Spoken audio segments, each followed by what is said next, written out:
to David Oni with his page on the Facebook. As you know, this is a live um, lecture where we discuss contemporary issues and academic issues as it relates to our academics in our system. Viewers in US, in Russia, we say a big welcome to our viewers in China, in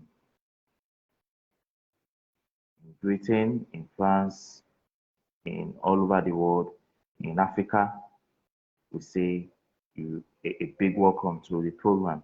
Like I promised last time when we talked about the dependency theory, I said I was going to go into the modernization theory.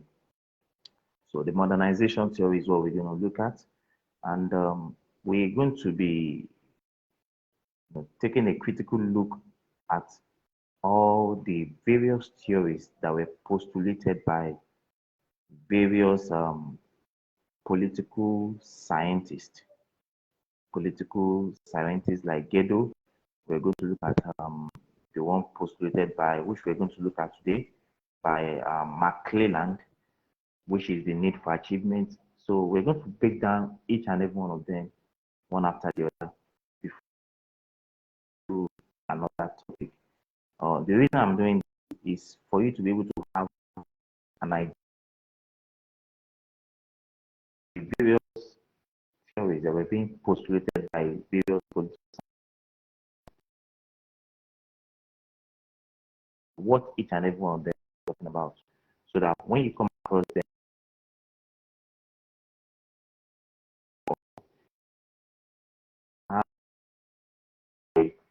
of what each and every one of them is talking about.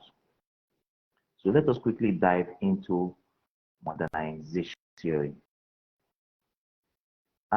Last time we discussed dependency theory, and I promised I was going to go into modernization.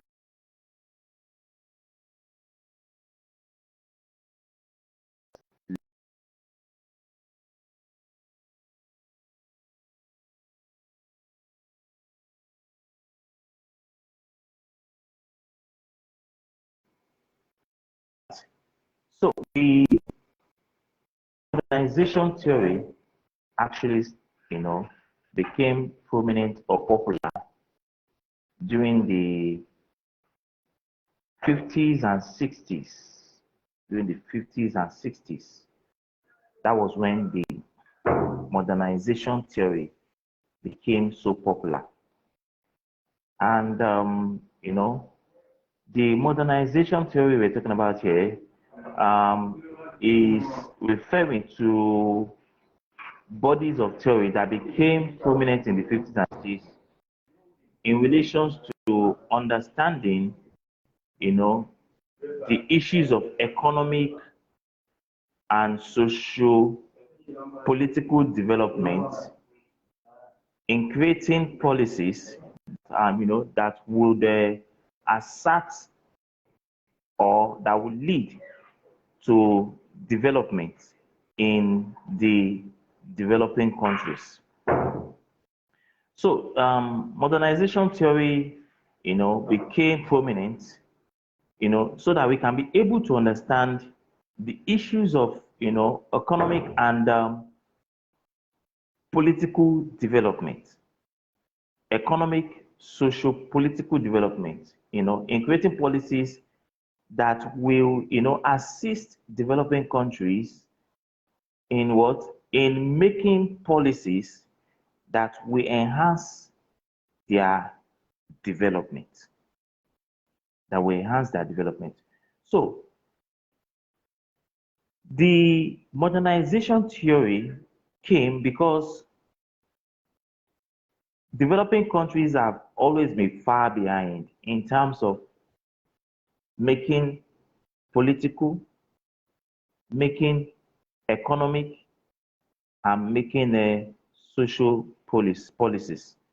So theory came into being so that when the so-called developing countries adopt, the policies or styles that are being postulated by the so-called advanced countries through their, theories of modernization, the developing countries can now be able to catch up with them.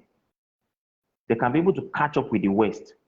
So, unfortunately, you know, the developing countries have always been far behind in terms of development, but there's a need for them to catch up with what? With development. And that is what the modernization theory is talking about. That there is a need to put into place those theories being postulated, and for the developing countries to adopt these theories so that they can be able to catch up with the developed countries. Don't forget that in my last lecture, I mentioned what we call the core countries, and I mentioned what we call the periphery countries. The core countries are the industrialized countries, they are the advanced countries, they are the first world countries. Then the periphery are the developing countries, otherwise called what? Underdeveloped countries. So modernization theory has come into play that this is the method, this is the pattern, this is the style, this is the policy that should be adopted. That when you adopt this policy, or you adopt this economic policy, or you adopt them into place, into practice, you can be able to what? To develop as well. Don't forget that developing countries are what? Are traditionalistic in nature. They are traditionalistic in nature. And when I talk about being traditionalistic in nature, what I'm saying here is that they have a primitive form of what? Of underdevelopment. Underdevelopment. The existing infrastructure, the existing facilities, the existing system creates an enablement for development. So they need to catch up. So the various components of modernization theory received a lot of criticisms, but over time they have become a what? A modern or system of theories that developing countries can actually adopt and put them into what? Into practice. Now, the modernization theory was actually, developed by the so-called European American social scientists. But to them, they see developing countries of Africa as a self-contained unit where the so-called, political, social, economic system can be analyzed in themselves. They argue that colonialism, neo-colonialism, coupled with what? With imperialism, has been put into place to stimulate development in where? In the developing countries.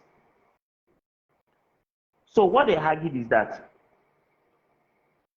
the so-called era of colonialism, the era of what? Of neo-colonialism and imperialism has been or put into place so that there can be development in where? In developing countries. That is what they argued. But unfortunately, development has not really taken place in these areas. It has not really taken place in these areas. So what they're saying there is that the so-called European American scientists actually what? Argue that colonialism has been to help Africa. But unfortunately, colonialism has not helped Africa. Neo-colonialism imperialism, it has never helped developing countries, but rather it has subjected them to exploitation. And if you watch my last video, I mentioned what we call internal bourgeoisie and mentioned what we call the capitalist oligarchies, where I said that there is a collaboration between the capitalist oligarchies and the so-called what internal bourgeoisie.